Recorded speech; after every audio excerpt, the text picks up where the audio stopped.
Karena 2023 itu bansos perlinsos tidak lagi ada di dana desa. Jadi kembali ke undang-undang lama, sehingga BLT kemungkinan tidak ada lagi dibebankan ke dana desa. Nah, kalau BLT tidak lagi dibebankan ke dana desa, maka tidak ada lagi minimal 4.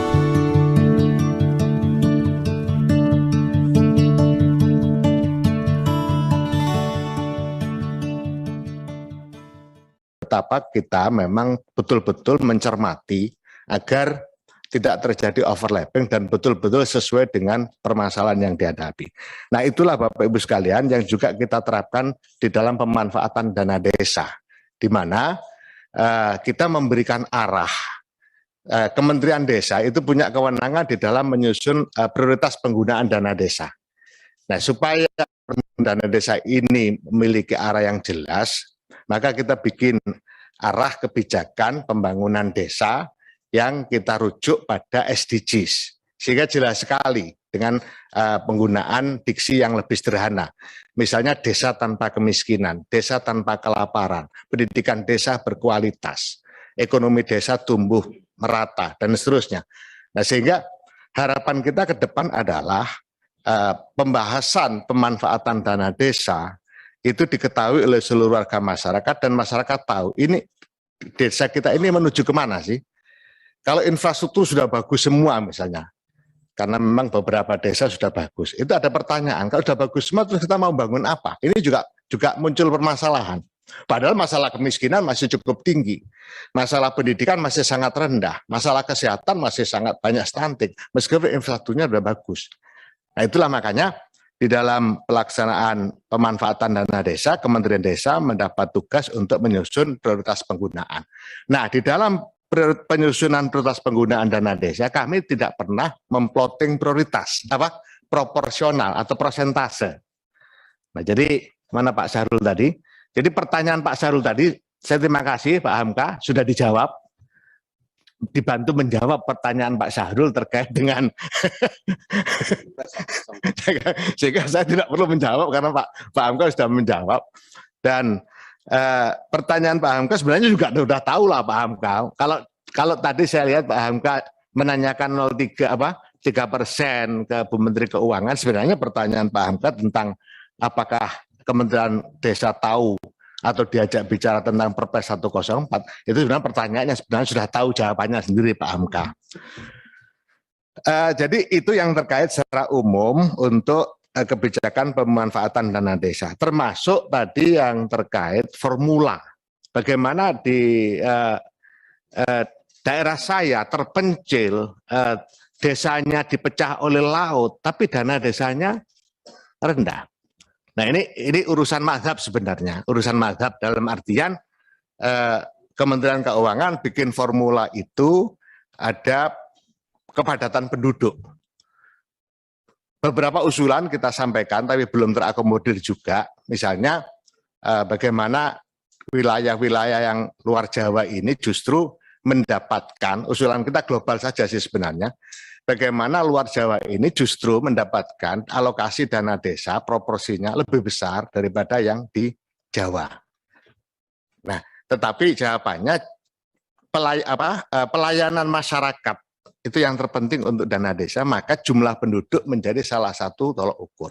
Meskipun itu juga diprotes oleh Gubernur Jawa Barat misalnya, jumlah penduduk Jawa Barat jauh lebih banyak daripada jumlah penduduk Jawa Tengah. Tapi dana desa yang salur di Jawa Barat di bawah dana desa yang salur di Jawa Tengah. Nah, problem-problem ini terus kita diskusikan dan kita terus memberikan masukan, usulan kepada Kementerian Keuangan terkait penyusunan formula distribusi atau besaran untuk dana desa tiap desa. Nah, tentu usulan-usulan itu terus akan kita lakukan sehingga mazhab yang kita miliki supaya luar Jawa ini mendapatkan dana yang lebih besar alokasinya untuk dana desa di samping Jawa, karena menurut kami sendiri di Kementerian Desa, Jawa ini ya cukuplah, banyak peluang, APBD-nya besar-besar, aksesnya lebih mudah. Jadi kalau misalnya dana desa yang disalurkan di Jawa, dialokasikan di Jawa itu di bawahnya yang luar Jawa, saya pikir cukup proporsional juga. Tetapi ini masih berproses juga, dan saya yakin pada saatnya nanti apa yang menjadi usulan dari Kementerian Desa akan diakomodir oleh Kementerian Keuangan. Bapak sekalian, pimpinan izin sedikit. Boleh? Ya, Pak Menteri, tadi kan disampaikan bahwa apa yang disampaikan penggunaan untuk dana desa itu arahnya juga antara lain melihat SDGs ya. Capaian SDGs ke depan. Nah, artinya apakah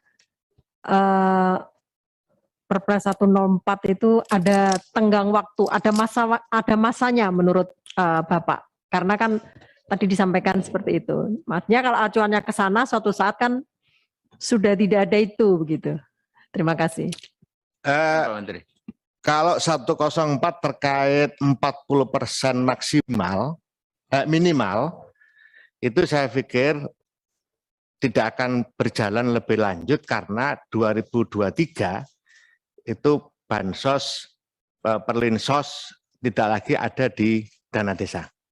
Jadi kembali ke undang-undang lama, sehingga BLT kemungkinan tidak ada lagi dibebankan ke dana desa. Nah kalau BLT tidak lagi dibebankan ke dana desa, maka tidak ada lagi minimal 40% untuk BLT.